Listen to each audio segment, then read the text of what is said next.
What's up guys, I'm J-Man, and let's put some complaints to rest with one of the most polarizing movies ever made, Man of Steel.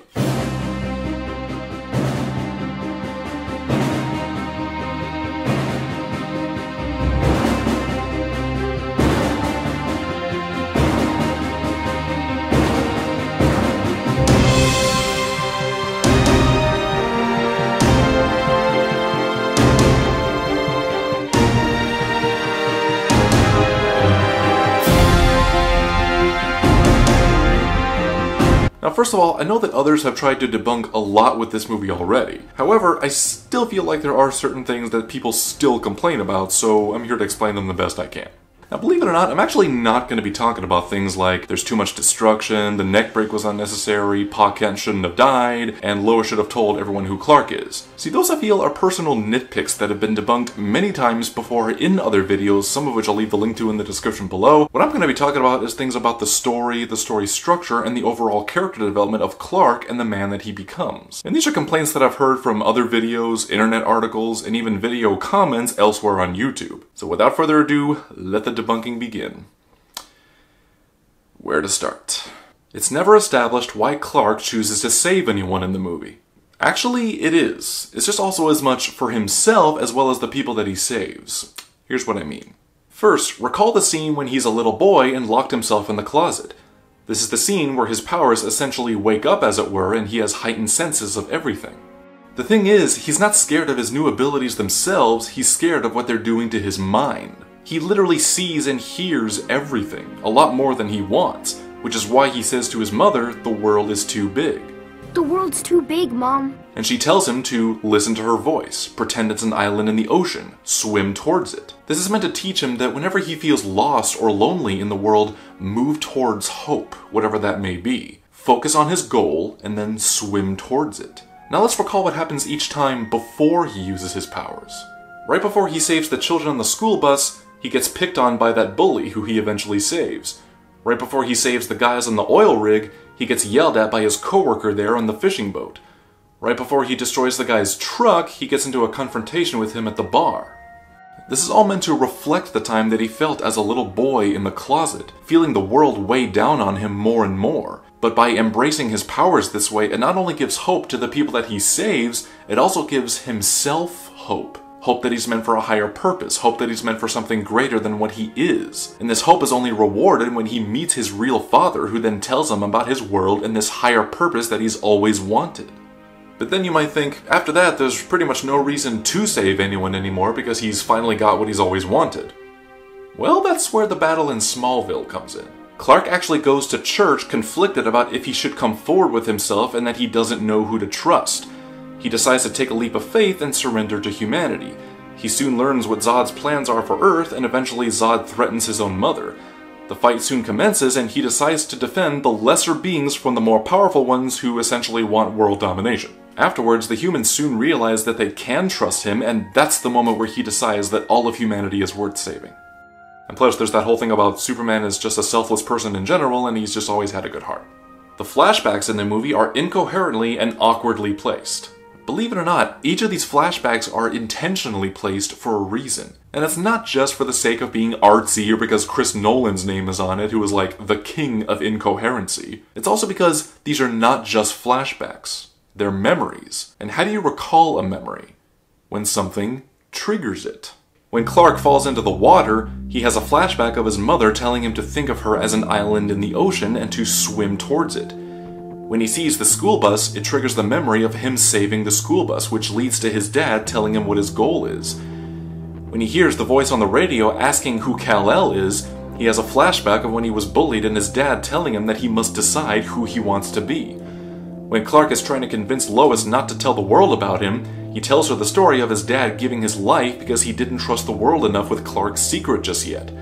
And finally, when they visit Jonathan's grave, she has a memory of him looking at his son with the realization that he was going to be special someday. Speaking of which, because of Pa Kent, Clarke has no real character arc. Au contraire. It's actually because of Pa Kent that he becomes the Superman that he is. See, this is a common misconception that people have about Pa Kent in the film. He never taught him to never use his powers, like at all. He taught him to restrain them, to only use them when necessary and never let other people know that he has them until he was ready. You see, from an early age, Jonathan always saw greatness in Clarke. So much so that he decided he needed to be very careful in raising him so he doesn't let all his power go to his head. Because believe it or not, Clarke actually did have a darkness in him. We see it most vividly when he gets bullied as a teenager and when he stands up to the guy at the bar. It's not worth it, sweetie. I wanted to hit that kid. I wanted to hit him so bad. I know you did. I mean, part of me even wanted you to, but then what? Make you feel any better? In fact, if it wasn't for Pa Kent, Clarke might have become as tyrannical as, say, Zod? You see, Zod literally represents what Clarke could become if he went too far, if he thought of himself as superior to humans and became a ruthless dictator. We even see Clarke kind of entertaining the idea of the type of world that Krypton was before he actually finds out about it. Teenage Clarke can be seen reading the book The Republic of Plato, which is about a society where every living being plays an assigned role, just like Krypton was. All Kryptonians were conceived in chambers such as this. Every child was designed to fulfill a predetermined role in our society, as a worker, a warrior, a leader, and so on. But Clarke was the first natural born in centuries, which means he was free to choose his own destiny, and Jonathan reinforces it in the way that he brought him up. You just have to decide what kind of man you want to grow up to be, Clarke, because whoever that man is, good character or bad, he's going to change the world. So when Clarke says no when Zod offers to rebuild Krypton at the cost of Earth, you actually have Pa Kent to thank for it. Clarke never really changes in the movie. I would say that not only does he change, he actually changes 3 times in the movie. I actually made an entire video out of this on my own channel, but basically it narrows down to the whole movie is a 3-act structure. The first act is about him learning who he really is. The second act is about his faith in humanity being established, and the third is about him becoming the best of both worlds. I'll leave the link to that video down below, but for now, just understand that it's not built as a standard coherent storyline. It's a lot more of a character piece that's meant to be paid closer attention to. People have also said that he never acts like Superman or doesn't do anything that Superman would do. Well, technically you're right, because it's not a Superman movie, it's a Clarke Kent movie. You could actually argue that he's not even fully Superman yet by the end of this movie. It takes several of them to fully develop him.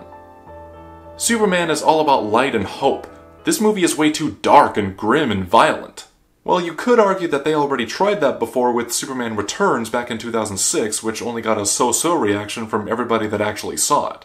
They clearly tried to go back to Superman's roots and even tried to capture the spirit of the original Christopher Reeve Superman movies. But it didn't do so well, and they basically decided that that kind of setting was outdated. And with the success of Nolan's Dark Knight trilogy, they thought that he needed a more grounded approach. Now, I will definitely say that in Man of Steel, the world itself is portrayed as dark and grim and grey, but Clarke himself is always shown to be the light of hope the world needs. The point is, the world is portrayed as dark and grim because it's a world in need of a savior, or hero if you prefer. Well, Clarke is exactly that. Within several places, we always see a bright light shining on him or around him. Even in Batman v Superman, this is most evident as well. This is not just meant to be some kind of savior symbolism, it's also meant to portray him as the glimmer of hope the world needs. I guess the thing to remember is, the world a character is placed in is not the character. How they react to the world they're placed in is the character. Clarke has a lot of hardship that he has to deal with in this movie, but through that he learns how tough he really is. Thus the title, Man of Steel.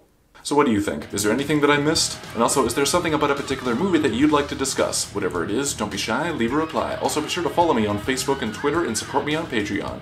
And if you like this video, you can like, comment, and subscribe to the J-Man. Keep looking deep.